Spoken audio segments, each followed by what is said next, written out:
Welcome to the Sherry Welsh Coaching Podcast. This is Phil Johnson, and with me today is leadership coach and author Sherry Welsh of sherrywelsh.com.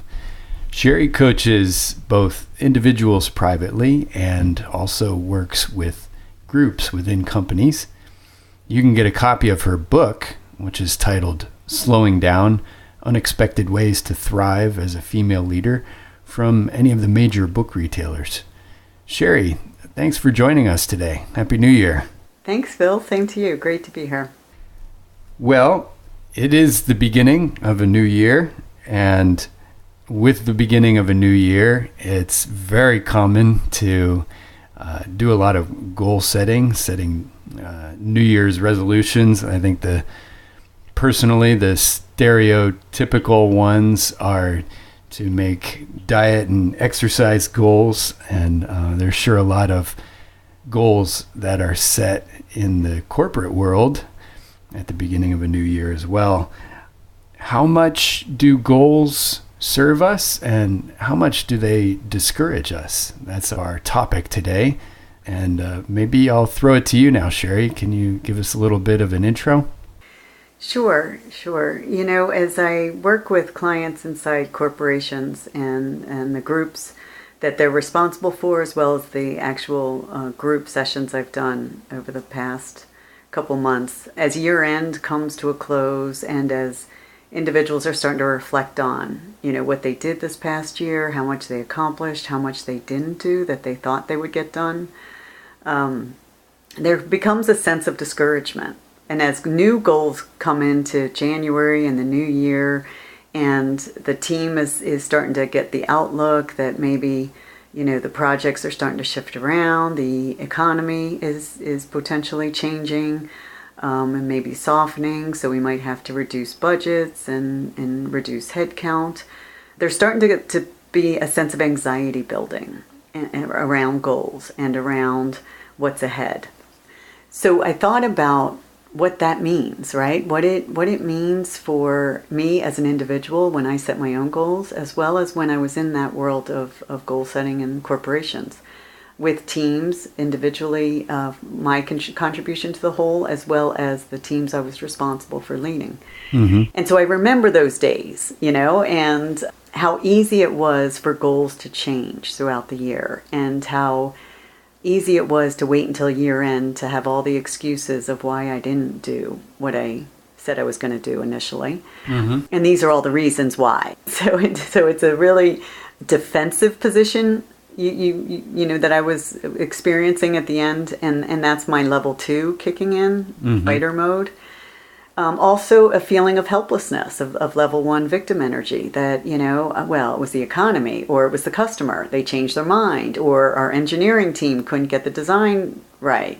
So it was always someone else's fault why I couldn't deliver on the goals that I had agreed to. And back then I didn't know really about co-creating strong agreements.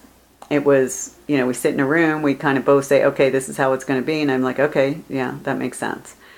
Not really with a strong conviction or commitment that I'm going to absolutely make sure that this happens because I believe in it. It wasn't that kind of goal setting back then. Right. So as I was thinking about, what we could do to share with the listeners in this podcast is really, what does goal setting do for you as an individual, and how does it show up in your company, the team that you're a part of, the conversation you have with your boss? And how is that feeling right now for you? Is it exciting? Is it inspiring? Is it, empowering? Or is it a dreaded time of year and a sense of, it's duty and obligation? Well, this is something we have to do. This is something we have to agree to. So that's what had me think of this topic for us to share today. Yeah.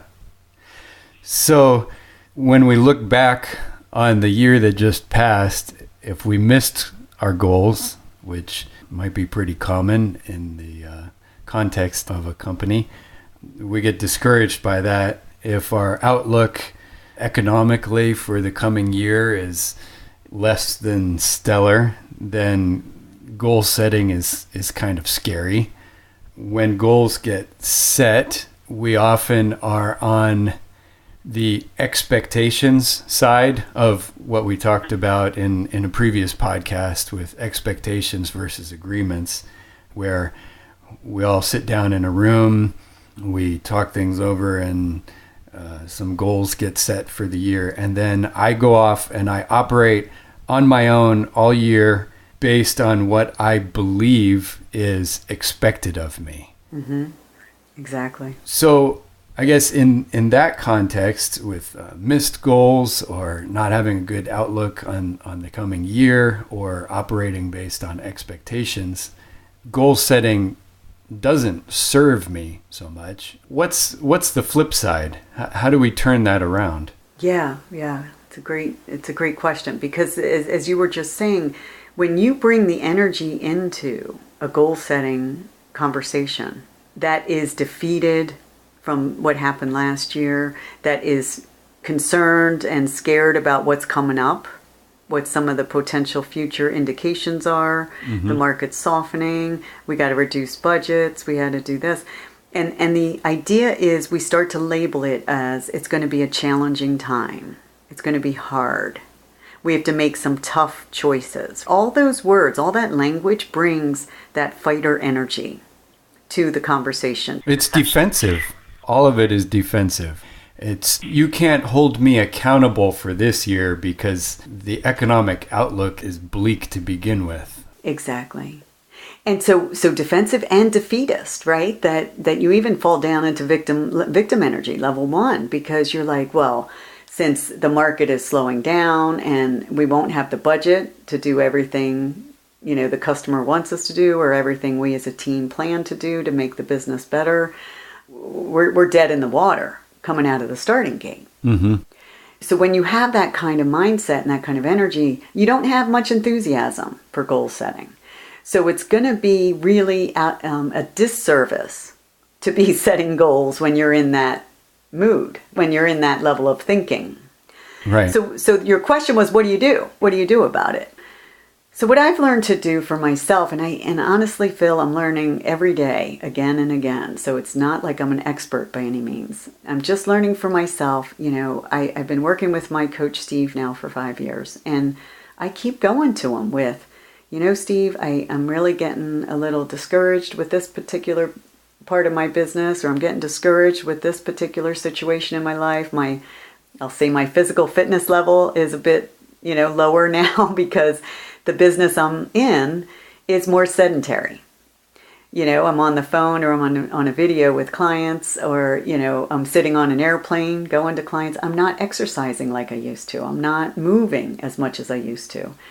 So I start to get, a sense of defeat already starting the year. And so what I do with him is talk through, well, what can I do to make a slight change, a slight shift, so that I can get back into action, get back on track. And that then is a place then I want to start to set new goals, when I'm in that space, when I have some ideas of getting back on track and what else can I do that's simple and within my immediate reach, let's say. Mm-hmm.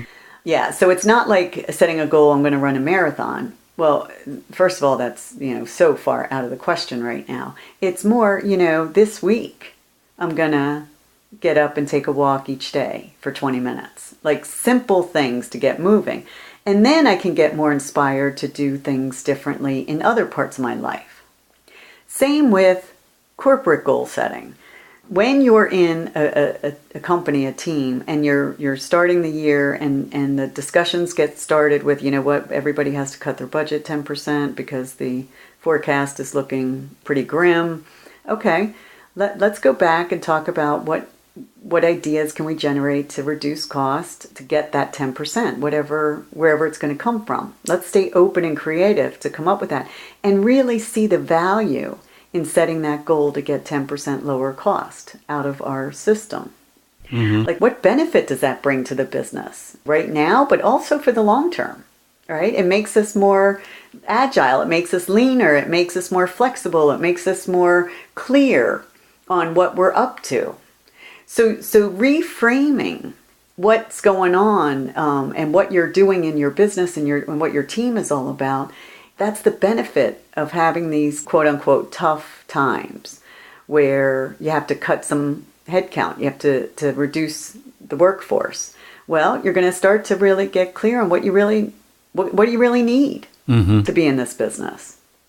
And sometimes there's, when times are good, headcount increases and builds, which is great and fun and a part of creating jobs for more people. That's beautiful. And when the business conditions change, not get worse or get harder, but they just change, as they always do. Then it's a matter of, okay, how can we dance with this? What can we do? How do we really get creative and stay up in our level 5, 6, and 7 energy to keep the ideas flowing, to really not look at it as bad and hard, but really, all right, let's look at how we can do this even better than we did before with less people. Yeah. And not to fire people, but simply strengthen the business so that it continues to thrive, even when market conditions change. Yeah. You mentioned it just a little bit there at the end, but I wonder, can you elaborate a little bit more on how this relates to the energy levels? We related goals that are a disservice or are discouraging us to levels 1 and 2, where we're either defensive about what we've done or feeling helpless that we can't do anything. How do the other energy levels tie in with this opposite dynamic that you're talking about? Yeah. So what I like to do myself and also share with clients that I'm working with in groups is put yourself as much as you can, give yourself the space to allow your level 6 energy, your visionary, your wisdom, your idea generation, your brainstorming to flow. So that could be that you take a walk to open up your, let your head settle, to open up to new ideas, fresh thinking. And that's when you want to get creative with, okay, given we have a particular number to reach, whether it's a sales number or a profitability number or a new number of new clients number or a new customer in a region number, whatever it might be as your goal in the business you're a part of. Given you have that number, how do I want it? What kind of ideas can I generate to satisfy that number, to fulfill that number? So you come up with a stream of ideas, which is level 6 energy. And you can do it by taking walks and just, speaking into your phone to capture some of the ideas. You can take a pad of paper and just sit down and just start writing what comes to mind. You can talk to somebody, call a small team meeting and just start throwing ideas up on the wall. All different ways you can brainstorm. And then you come back to, because goal setting as a team is one thing, but you also have year over year performance objectives that you have in agreement with your boss, your immediate boss. And that, to be honest, when we really get real about it, that's what matters, is that you and your boss are in sync, because they're the one that's going to decide what kind of merit increase to give you, right? Whether they're going to fight for you to stay in the company or not, whether they're going to recommend you for promotion or not.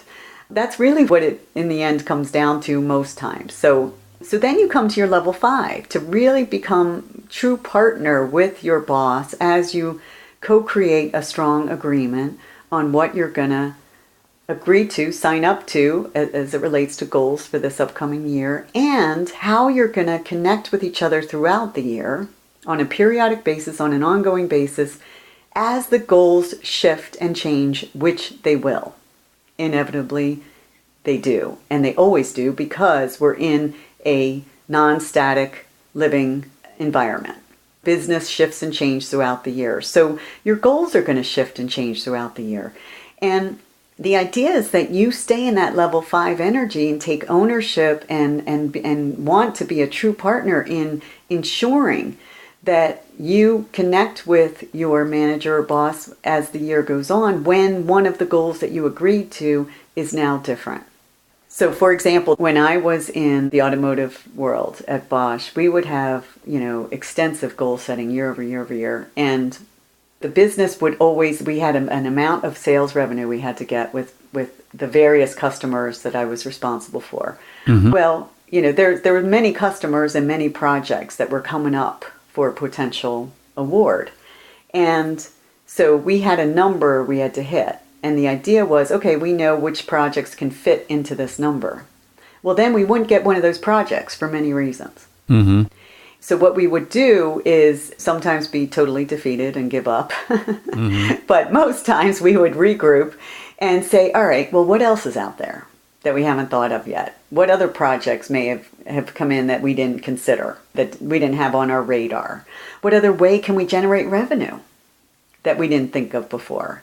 And if, there's no ideas coming, there's really nothing, and it does depend on the industry you're a part of and the lead time for the business and the revenue to come in. But you'd be shocked at how many possibilities there are when you break out of the traditional thinking model. Yeah. And open up into that level 6 space. And so let's say that there's really no other possibility out there, which honestly I would find almost impossible. But let's pretend. Then you get creative on, all right, given we're not going to get that level of revenue, how do we reduce our cost structure for now so that we can still maintain profitability to keep this business going for this period of time? It's not forever that we're going to be in this market condition. It's simply for this period of time. And that's the other thing I've learned to do over and over is come back to for now is the statement. It's not forever. It's not going to be bleak forever. It's just for now. It's a different business condition. So we would have ideas instead of laying off people or, cutting headcount. We would say, well, let's talk to the group and the team and see if everybody's willing to take an unpaid vacation day or an unpaid, once a month, unpaid. And honestly, every single person on the team was willing to do that if it meant nobody losing their job. Mm-hmm. It's amazing what financially the accountants came in and they said, yeah, that would save us this, and yeah, that could work, and yeah, it's a little administrative, and we have to do it really, honestly. That's where transparency comes in.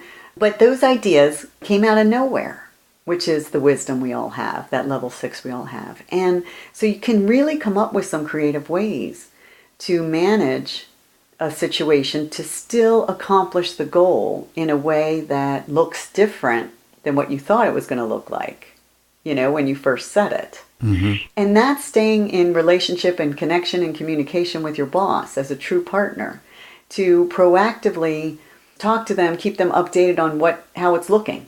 It's now March, and this is what's going on compared to what it was in January when we first talked. Yeah. And now it's April. Now it's July. So there's no surprises at year end and no digging out of a hole with excuse after excuse.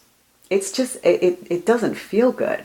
And it creates then a sense of anxiety of, oh my God, am I going to be able to keep my job? Because if they start reducing headcount, am I going to be one of them since I didn't hit all my goals?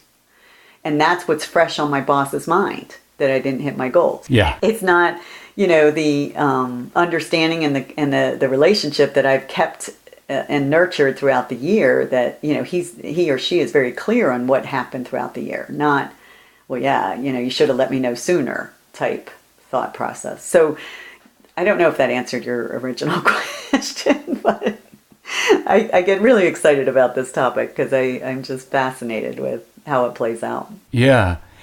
It's fascinating to me how, although not surprising, how level 5 and level 6 tie in with goal setting that really can serve you and serve your team. Right. Coming to the situation with an open mind, slowing down to look at what possibilities there are, being in that visionary level 6 energy.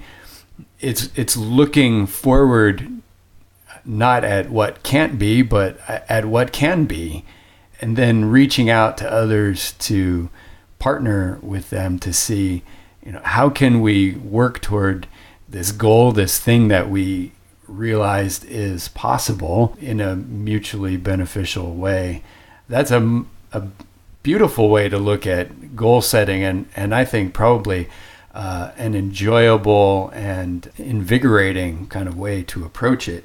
Mm-hmm. I wanted to follow up with you on the aspect of expectations versus agreements. It's been a little while since we did a couple of podcasts actually on that topic, but I wonder if you could sort of review that a little bit and talk about how that ties in, especially maybe with that relationship with your boss or with your team, and how you would continually be going back to them throughout the year to adjust that strong co-created agreement that you made in a goal setting session at the beginning of the year. Yeah. So your point is valid with the expectation versus agreement, that when goals are only looked at once a year, typically in January, you both leave the room thinking you are aligned with what you just agreed to, what you're going to set out to do for this year, and you get your team all excited about it and clear on it, and you go forward. And so your boss and others in the company have the expectation that you're going to do what you just agreed to. And then as time goes on, a month goes by, 2 months goes by, business comes and goes as it always does. Now you're in a different position where what you agreed to, which was very clear in January, now has changed. And meanwhile, your boss is still expecting you to deliver on what you said you would deliver. Right. And your boss, he or she, doesn't know any different, because you're not coming to them to take ownership in your part of this, to say, hey, I need to have a conversation about what's different now, and I'd like to suggest this goal now substituting for this one. So you take ownership for your life, your career, your impact in the company. That's what you're there for. Mm-hmm. And this gets into level 7, where it's really creator of your evolution here as part of that company at this time. Mm-hmm. And you become fearless that way. So there's no hesitation, there's no anxiety building up, there's no angst, because it just makes sense. It's just clear that, the goal changed. And we can talk all day long about why it changed, what happened, whose fault it is. I mean, there's always a story to spin. Sure. That's not useful. It's just not useful. So you want to come back and revisit the agreement and let your boss know that, hey, I know we had an agreement on this in January. It's now March. I'd like to revisit that agreement. And I have an amendment I'd like to make, right? Yeah, right. And are you willing to do that? And are you willing to talk about it? Or are you, how would that sound, that we spend just 30 minutes going through my proposal of what I would like to recreate here as a new agreement, given the business conditions have shifted. And no boss is going to say no to that. Mm-hmm. That brings in the elements of the trust model. You're going to communicate, to ask for what you want. You're being transparent, putting everything on the table. Your boss may not know about what's changed. You're making sure they know. Right. And then by doing that, you're maintaining integrity. You're making sure that you can still deliver what you've agreed to. Exactly. So you stay in integrity with your word. Exactly. And that means that you're going to deliver what you agree to, and even not that what you agreed to in January, because it truly, business conditions, I lived through the 2008 recession in the automotive world in Detroit, and it was painful. It was ugly. It was bloody. It was no holds barred. These jobs are eliminated. And I was one of those. Mm-hmm. So it can be that something really drastic changes in the business. And so you still can honor your word, as long as your word is updated and refreshed to the most recent condition that you both now have agreed to, versus after the fact, updating it. That's the difference. Yeah. Mm-hmm. Well, when you come at that kind of drastic circumstance with the right kind of energy, it occurs to me that that may have been part of what set you on the path to doing what you're doing now. Yeah, absolutely. It did. It did. And I didn't know it at the time. No, because you can't see that far into the future. Right. But if you keep slowing down and looking for what is possible and taking ownership of the choices you're making, then you create new things one after another. And for you, that developed into this coaching that you're doing now.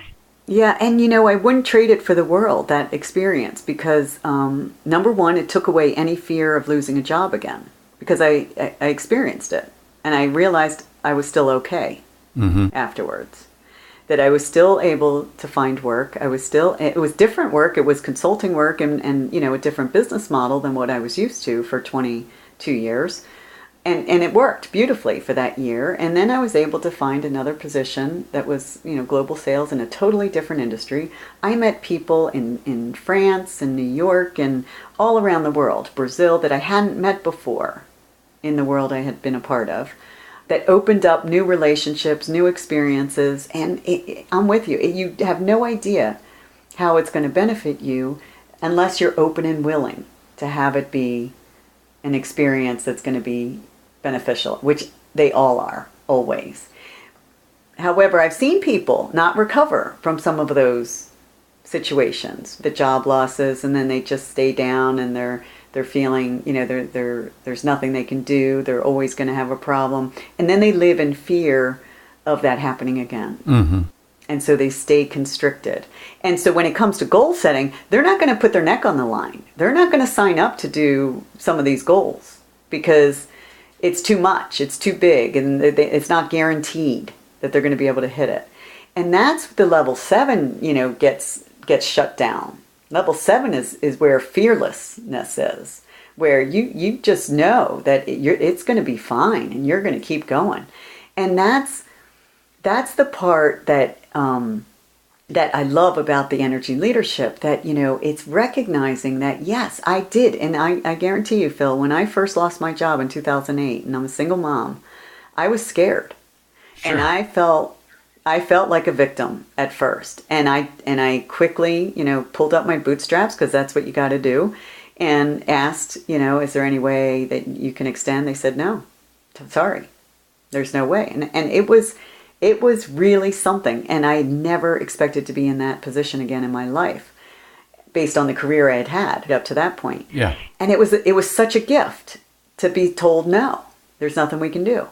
And I said, all right, here I go. I'll figure it out. And I did. And it was just an amazing experience. And that's what I love being able to now see with clients in companies when they start getting scared, they start getting anxious, it's going to be hard, it's a challenging time. I'm like, whoa, wait a minute.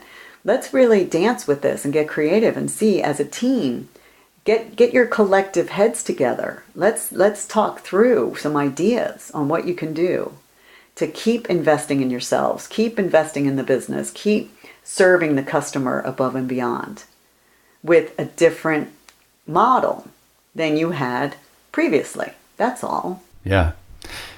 Well, I think it's fair to say then that goal setting can serve us. It can also discourage us. Whether it does one or the other seems to really depend on the energy and the approach that we bring to it. Yeah, who are you being when you're setting the goals? Exactly. Yeah.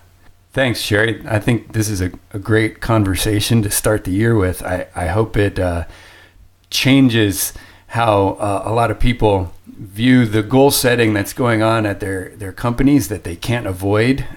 They can change their attitude for sure, and hopefully have a much better year for it.